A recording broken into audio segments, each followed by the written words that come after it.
Assalamualaikum warahmatullahi wabarakatuh.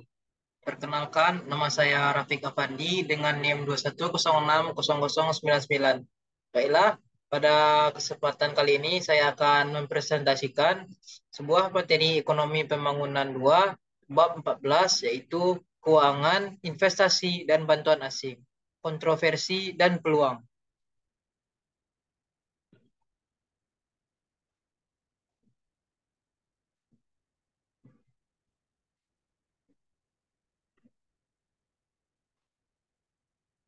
Baiklah, pada kesempatan kali ini terdapat 5 pokok bahasan pada bab 14 yang akan kita bahas. Yang pertama itu aliran sumber daya keuangan internasional. Yang kedua, investasi swasta asing langsung dan perusahaan multinasional. Ketiga, peran dan pertumbuhan pengiriman uang atau remittance. Yang keempat, bantuan atau pinjaman asing, perdebatan tentang bantuan pembangunan. Dan yang kelima yaitu konflik dan pembangunan. Masuk pada pokok pembahasan yang pertama yaitu aliran sumber daya keuangan internasional. Aliran sumber daya keuangan internasional. Pertama yaitu ketergantungan pada aliran sumber daya keuangan. Situasi keuangan internasional, suatu negara tidak hanya tergantung pada saldo transaksi berjalan, tetapi juga pada saldo transaksi modal. Aliran masuk bersih dari sumber daya keuangan, baik dari pemerintah maupun swasta, menjadi krusial dalam mendukung strategi pembangunan jangka panjang. Kedua, defisit pada transaksi berjalan negara berkembang. Mayoritas negara berkembang, khususnya yang bukan pengekspor minyak, cenderung mengalami defisit pada transaksi berjalan mereka. Oleh karena itu, aliran sumber daya keuangan menjadi elemen penting untuk mengatasi defisit ini dan mendukung pembangunan. Selanjutnya, bentuk aliran sumber daya keuangan internasional. Bab ini membahas 3 bentuk utama aliran sumber daya keuangan internasional, yaitu investasi swasta asing, pengiriman uang dari pekerja migran, dan bantuan pembangunan publik dan swasta. Selanjutnya, investasi swasta asing. Investasi swasta asing melibatkan perusahaan multinasional dan investasi portofolio dalam saham, obligasi, dan surat berharga. Hal ini memiliki dampak signifikan terhadap perekonomian suatu negara. Selanjutnya, peran pengiriman uang pekerja migran. Pengiriman uang dari pendapatan pekerja migran di luar negeri menjadi salah satu sumber daya keuangan yang penting bagi negara-negara berkembang. Selanjutnya, bantuan pembangunan. Bantuan pembangunan, baik dari pemerintah maupun lembaga swadaya masyarakat, memiliki peran dalam menyokong sektor-sektor utama dan strategi pengentasan kemiskinan. Selanjutnya, kontroversi terkait aliran sumber daya dan keuangan. Bab ini menyoroti sifat, nilai, dan kontroversi terkait dengan investasi swasta langsung, investasi portofolio, dan bantuan asing dalam konteks perubahan ekonomi dunia. Selanjutnya, dampak positif dan negatif. Fokus tidak hanya pada kontribusi positif aliran sumber daya keuangan terhadap pembangunan, tetapi juga pada dampak negatif yang mungkin terjadi. Selanjutnya, penanganan konflik dan kekerasan. Analisis terhadap konsekuensi dan penyebab konflik disertai kekerasan di negara berkembang menjadi bagian integral. Pencegahan konflik, dukungan pemulihan, dan penanganan konflik kompleks menjadi perhatian dunia. Dan selanjutnya, yaitu studi kasus Busnawa. Studi kasus tentang pembangunan pesat di Busnawa menyoroti peran penting investasi asing dalam kesuksesan pembangunan ekonomi suatu negara. Masuk pada pokok pembahasan yang kedua, yaitu investasi swasta asing langsung dan perusahaan multinasional. Investasi swasta asing langsung dan perusahaan multinasional. Perusahaan multinasional atau MNC memainkan peran yang sangat penting dalam dinamika ekonomi global, terutama dalam pertumbuhan perdagangan dan aliran modal internasional. MNC didefinisikan sebagai badan usaha yang beroperasi di lebih dari satu negara, memiliki dampak besar, terutama di negara-negara berkembang. Investasi asing langsung atau FDI oleh pihak swasta di negara-negara berkembang telah mengalami pertumbuhan pesat menjadi elemen utama dari proses globalisasi. Meskipun terdapat fluktuasi akibat krisis keuangan global, FDI terus meningkat, mencapai rekor tertinggi pada tahun 2007. MNC dengan karakteristik utama berupa ukuran besar dan kontrol global yang dimilikinya menjadi penorong utama dari globalisasi perdagangan dunia. Keberadaan MNC memberikan kontribusi signifikan terhadap pertumbuhan ekonomi suatu negara. Meskipun lapangan kerja yang dihasilkan cenderung terkonsentrasi di sektor perkotaan modern. Tantangan yang dihadapi oleh negara berkembang terletak pada kekuatan negosiasi dan pengaruh ekonomi yang dimiliki oleh MNC. Terlepas dari keuntungan ekonomi yang dapat dibawa oleh investasi asing, negara-negara berkembang, terutama yang lebih kecil, seringkali merasa sulit untuk tawar-menawar dengan entitas yang memiliki kekuasaan yang besar. Sementara MNC fokus pada tujuan ekonomi mereka. Masyarakat internasional terus menghadapi pertanyaan tentang dampak sosial, ekonomi, dan lingkungan dari kehadiran aktivitas MNC di berbagai wilayah. Investasi swasta asing, pro dan kontra bagi pembangunan. Dalam perdebatan mengenai investasi asing, investasi swasta asing, terdapat argumen ekonomi yang mendukung dan menentang dampak terhadap pembangunan. Pendukung investasi swasta asing menyatakan bahwa MNC dapat mengisi kekosongan sumber daya antara investasi yang diinginkan dengan tabungan domestik. Mengatasi defisit pertukaran valuta asing, memberikan kontribusi terhadap penerimaan pajak pemerintah, dan mentransfer pengetahuan, keterampilan, dan teknologi kepada masyarakat lokal. Namun, penentangnya mengemukakan bahwa investasi MNC dapat menurunkan tingkat tabungan dan investasi domestik, menciptakan defisit transaksi berjalan yang lebih besar, memberikan kontribusi pajak yang lebih rendah karena konsesi pajak liberal, dan merugikan pertumbuhan kewirausahaan lokal. Beberapa dampak negatif yang dikhawatirkan oleh penentang investasi swasta asing melibatkan ketidaksetaraan dalam distribusi pendapatan, peningkatan kesenjangan antara peluang ekonomi perkotaan dan pedesaan, serta pengaruh politik yang mungkin dimiliki MNC terhadap kebijakan pemerintah. Mereka juga menyatakan bahwa MNC dapat mempengaruhi pola konsumsi yang kurang tepat dan menggunakan kekuatan ekonomi mereka untuk merugikan perekonomian negara tuan rumah. Dalam mengatasi konflik antara pro dan kontra investasi swasta asing, beberapa usulan kebijakan mencakup regulasi yang lebih ketat, posisi tawar yang lebih kuat dari pemerintah negara tuan rumah, penerapan standar dan persyaratan kinerja, serta meningkatkan kepemilikan dan kendali domestik. Diharapkan adanya koordinasi strategi negara berkembang dan dalam menetapkan syarat dan ketentuan investasi asing guna memastikan kepentingan pembangunan jangka panjang.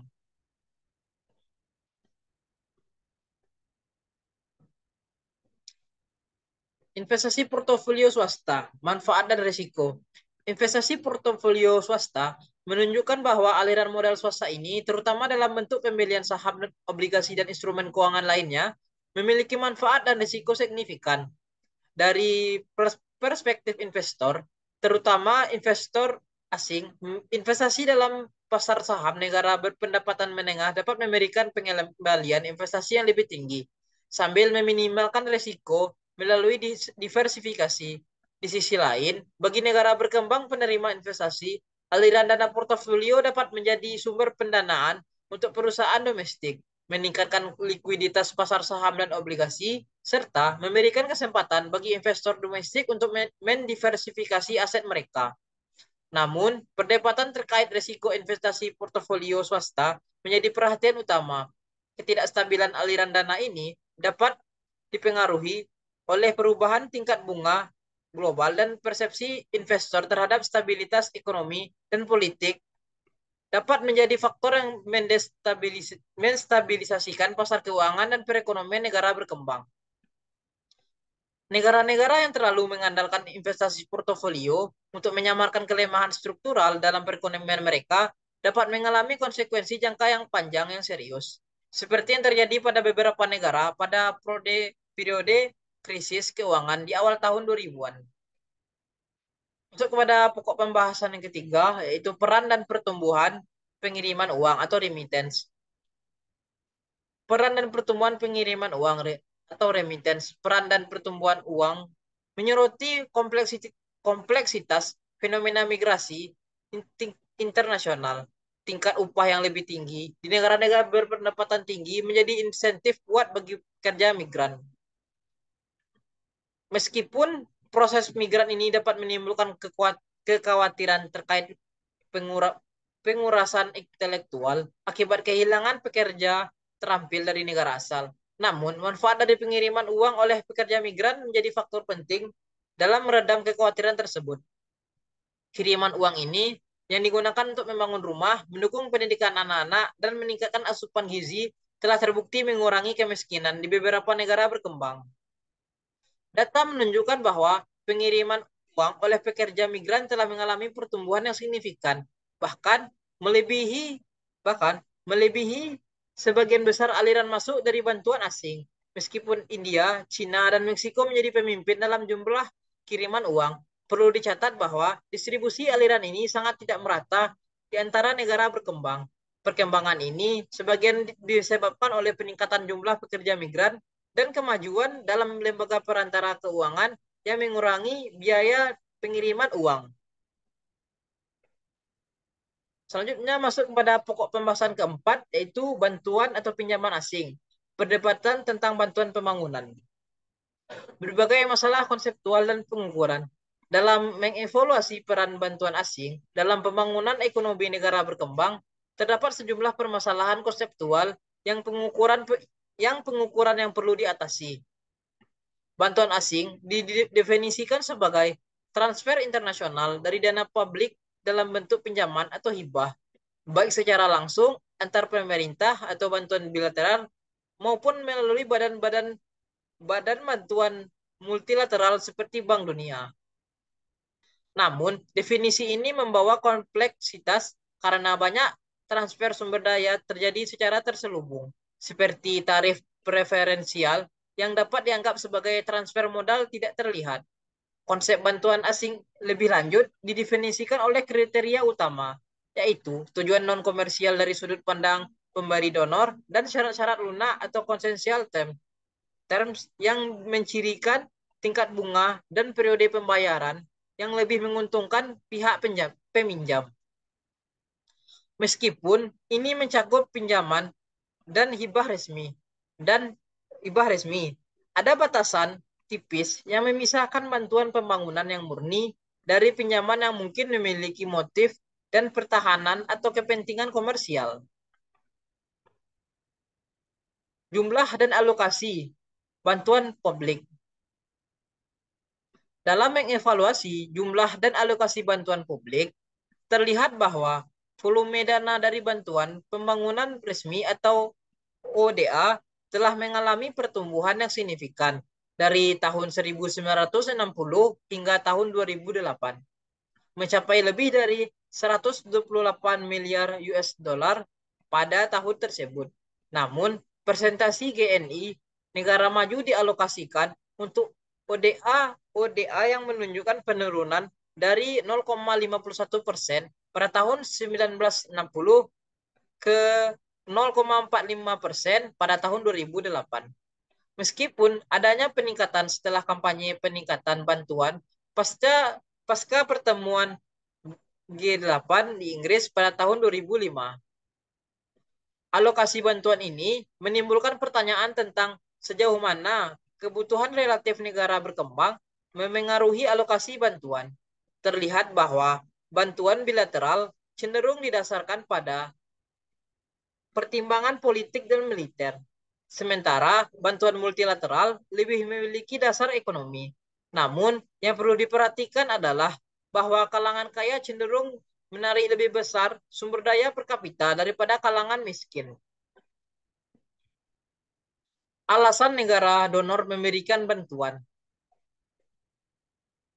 Analisis terhadap alasan negara donor memberikan bantuan asing menggambarkan kompleksitas motivasi politik dan ekonomi di balik fluktuasi volume dan alokasi dana bantuan.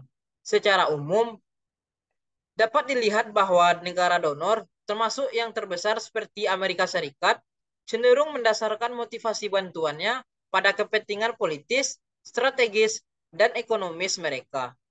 Motivasi politis khususnya untuk negara-negara seperti Amerika Serikat terkait erat dengan upaya mencegah pembayaran komunisme selama Perang Dingin dan kemudian berkembang menjadi dukungan terhadap negara-negara yang dianggap strategis secara geopolitis. Dengan keseluruhan gambaran menunjukkan bahwa bantuan asing bukan hanya merupakan tindakan kemanusiaan atau moral semata, tetapi juga terjalin erat dengan kepentingan politik dan ekonomi negara donor. Analisis motivasi ini memberikan landasan untuk memahami perubahan dalam pola bantuan asing dan mencari potensi perbaikan dalam efektivitas dan keadilan alokasi bantuan global. Mengapa negara penerima menyetujui bantuan? Analisis mengenai alasan mengapa negara penerima bantuan asing menggambarkan dinamika kompleks antara motivasi ekonomi, konflik kepentingan, dan pertimbangan moral. Alasan utama di balik penerimaan bantuan asing oleh negara berkembang seringkali terkait erat dengan kebutuhan ekonomi mereka. Bantuan dianggap sebagai bahan utama yang dapat melengkapi sumber daya domestik yang terbatas, membantu transformasi struktural ekonomi, dan memberikan kontribusi pada pertumbuhan ekonomi. Meskipun terdapat harapan bahwa bantuan asing dapat memacu pembangunan, konflik muncul terutama terkait dengan jumlah persyaratan bantuan asing.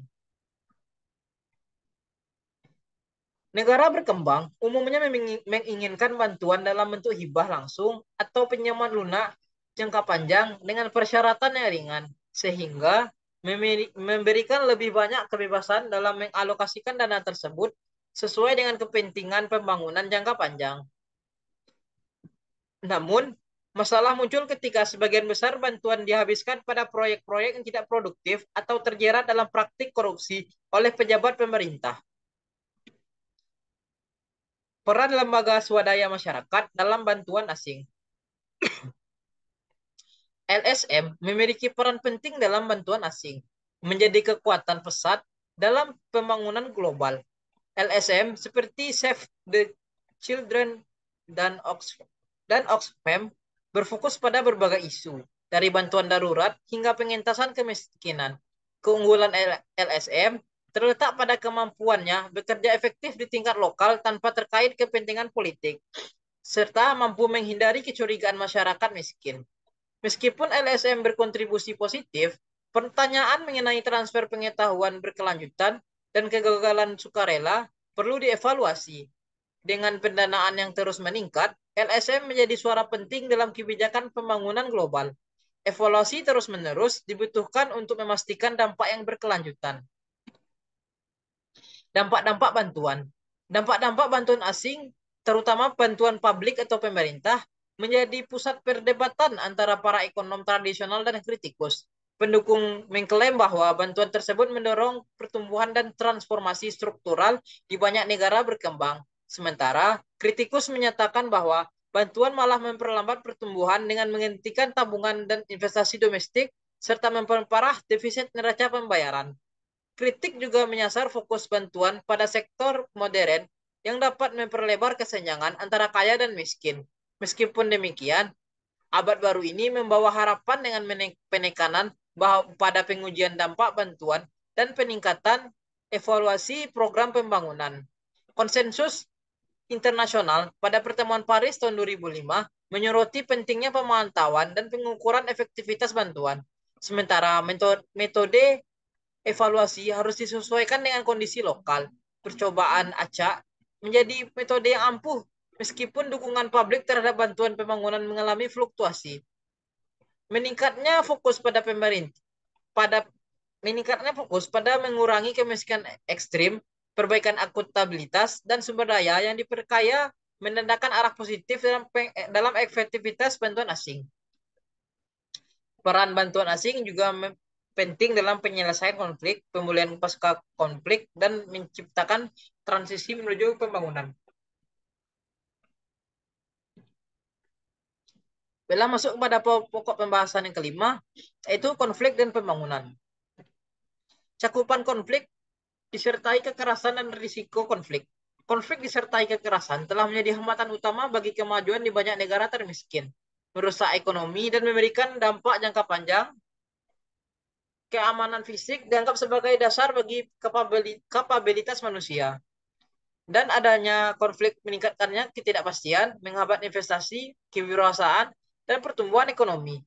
Meskipun jumlah dan intensitas konflik bersenjata menurun setelah puncaknya pada awal 1990-an, konflik sosial terutama yang terkait pada pertikaian etnis masih tinggi.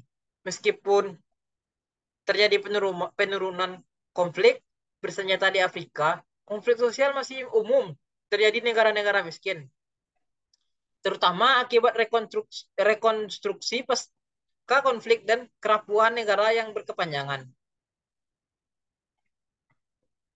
Upaya pemulihan lebih berfokus pada penanganan infrastruktur, perumahan, lingkungan, kesehatan, dan pendidikan yang hancur, serta pada layanan untuk korban trauma dan pemulihan modal sosial. Pentingnya tindakan pencegahan menjadi semakin mendesak mengingat biaya yang tinggi dan terjadinya konflik baru. Dalam konteks ini, penanganan penyebab, konsekuensi, serta solusi kuratif dan preventif terhadap konflik menjadi integral dalam bidang ekonomi pembangunan. Konsekuensi dari konflik bersenjata. Konflik bersenjata dan kekerasan membawa dampak serius terhadap kesehatan, pendidikan, dan kehidupan sosial masyarakat. Dampak langsung terasa pada kesehatan dengan tingkat mortalitas ibu dan anak yang tinggi di wilayah konflik, serta penyebaran penyakit menular. Pemerkosaan menjadi senjata teror yang merusak secara fisik dan psikologis dengan dampak jangka panjang berupa penyakit kronis dan depresi. Pengungsi, terutama perempuan dan anak-anak, rentan terhadap kondisi kesehatan yang buruk di tempat penampungan, menciptakan risiko epidemi yang lebih tinggi. Selain itu, konflik merusak kekayaan suatu negara dengan sebagian besar modal yang dialihkan ke luar negeri atau dihancurkan selama pertikaian. Studi menunjukkan bahwa konflik mengakibatkan penurunan pertumbuhan ekonomi, pengangguran, dan penurunan pendapatan per kapita, menjadikan konflik sebagai kontra pembangunan. Produksi pangan turun drastis, meningkatkan tingkat kelaparan dan kemiskinan di negara yang terlibat. Konsekuensi ini merugikan tidak hanya melalui penurunan peluang memperoleh pendapatan, tetapi juga melalui dampak langsung pertikaian, seperti pembunuhan hewan ternak dan rusaknya sumber daya pertanian. Penyebab konflik bersenjata dan faktor risiko konflik. Penyelidikan tentang penyebab konflik bersenjata menunjukkan bahwa negara-negara dengan pendapatan rendah, pertumbuhan lambat, populasi besar, produksi minyak signifikan, negara yang buruk, dan ketidaksetaraan ekonomi, serta politik cenderung mengalami konflik. Faktor ketimpangan horizontal, khususnya ketidaksetaraan antara kelompok dengan identitas budaya yang berbeda, dapat meningkatkan risiko konflik. Dalam beberapa kasus, ketidaksetaraan sosioekonomis dan politis antara kelompok dianggap sebagai pemicu konflik di wilayah-wilayah seperti Pantai Gading, Rwanda, Chiapas, dan Sudan. Resolusi dan pencegahan konflik senjata. Resolusi dan pencegahan konflik bersenjata memerlukan perhatian mendalam terhadap kualitas lembaga sebagai landasan bagi keamanan, hak dasar, pembangunan yang berkelanjutan. Lembaga yang baik dapat memfasilitasi resolusi konflik, mencegah kekerasan, dan mendukung pertumbuhan kemampuan. Ketimpangan horizontal politik dan sosioekonomi menjadi pemicu potensial konflik. Dan untuk mengatasi hal ini, pembangunan ekonomi dan partisipasi politik yang inklusif sangat diperlukan. Dalam konteks lembaga, mekanisme pengawasan terhadap otoritas pemerintahan dan penegakan kontrak sangat penting untuk mencegah tindakan kekerasan. Anggaran belanja militer yang tinggi di negara-negara berpendapatan rendah dan menengah juga dapat menjadi penyebab konflik, menekankan perlunya manajemen yang sehat, ekonomi yang sehat, pengembangan aturan dan kesepakatan internasional, serta partisipasi pelaku global, regional, dan nasional diperlukan untuk mengurangi insentif konflik dan mendukung perdamaian. Sekian presentasi yang dapat saya sampaikan. Um, Atas segala kesalahan saya mohon maaf. Saya akhiri presentasi ini. Wassalamualaikum warahmatullahi wabarakatuh.